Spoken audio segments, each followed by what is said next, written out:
Hello and welcome to this episode of Home Helpers Water Cooler Chat. And I'm Jonathan Marsh, the owner of Home Helpers. April is Parkinson's Awareness Month. So I've brought back special guest Jennifer Hedgepeth of Encompass Health Rehabilitation Hospital of Sarasota. Jennifer is a clinical liaison and also a certified occupational therapist assistant. Thank you, Jennifer, for joining us. Thanks, Jonathan. It's great to have you. So before we dive into it, I just want to say that Jennifer and I were lucky enough to attend an event recently given by the Neuro Challenge Foundation, where they premiered a movie called It's Just Parkinson's with a gentleman by the name of John Cullen. He was the star, and he was actually at the premiere of the movie. I've got to say, I've learned so much about Parkinson's from that movie, but you also got to see the challenges that he faced during his journey, the mindset that he had that was always positive, and it's a real tearjerker for sure. And I would highly recommend that anyone that has any desire to learn more about Parkinson's, or if you've got a family member that's gotten Parkinson's, or even if you have Parkinson's yourself, I recommend that you watch this movie. We'll share in the comments a link to that video. Jennifer, so let's go ahead and dive into it. So the first question I have for you, so tell us a little bit about Parkinson's and the impacts on the body. Parkinson's disease is a disease of the central nervous system, and it affects the ability to perform movements in a smooth manner.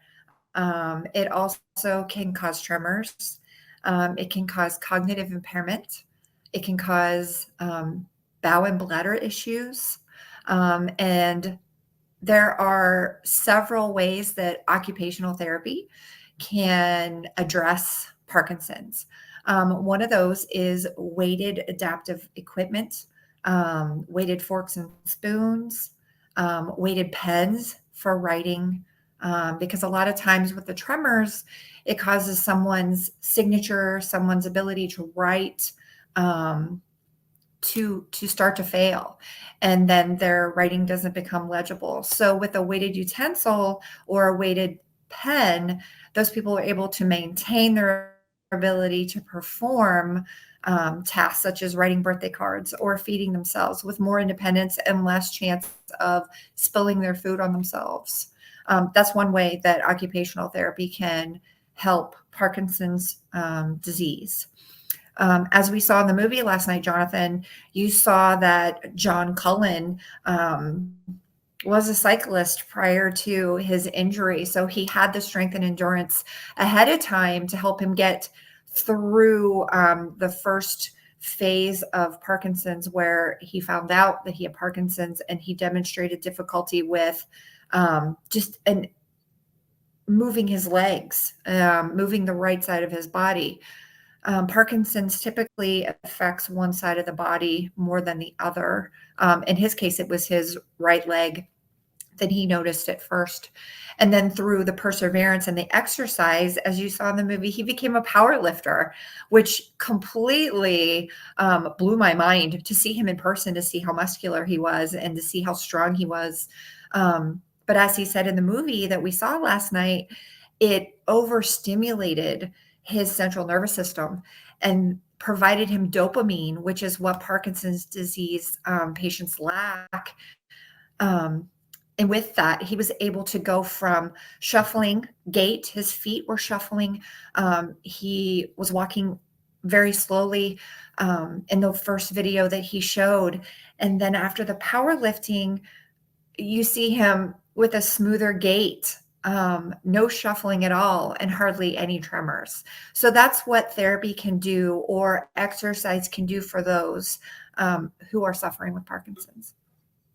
Very good. Thank you once again, Jen. I mean, that's very helpful for our audience. As far as Encompass, is there anything, should they reach out to you if they want to pursue, I guess, therapy at the hospital? How does that work? Absolutely. Jonathan, you can provide my information in the comments if you'd like.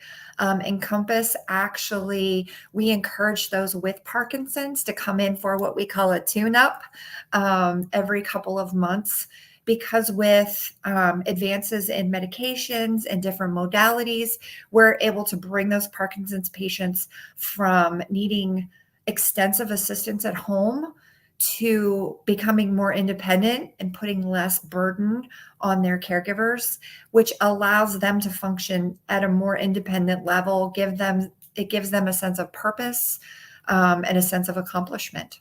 So yes, please link Encompass's information in the comments if you wouldn't mind. I will definitely do that. Well, thank you, Jennifer, for joining us. For everybody who's watching, thank you for watching this episode of Home Helper's Water Cooler Chat. And until next time, we'll see you soon. Take care. Thanks, Jonathan.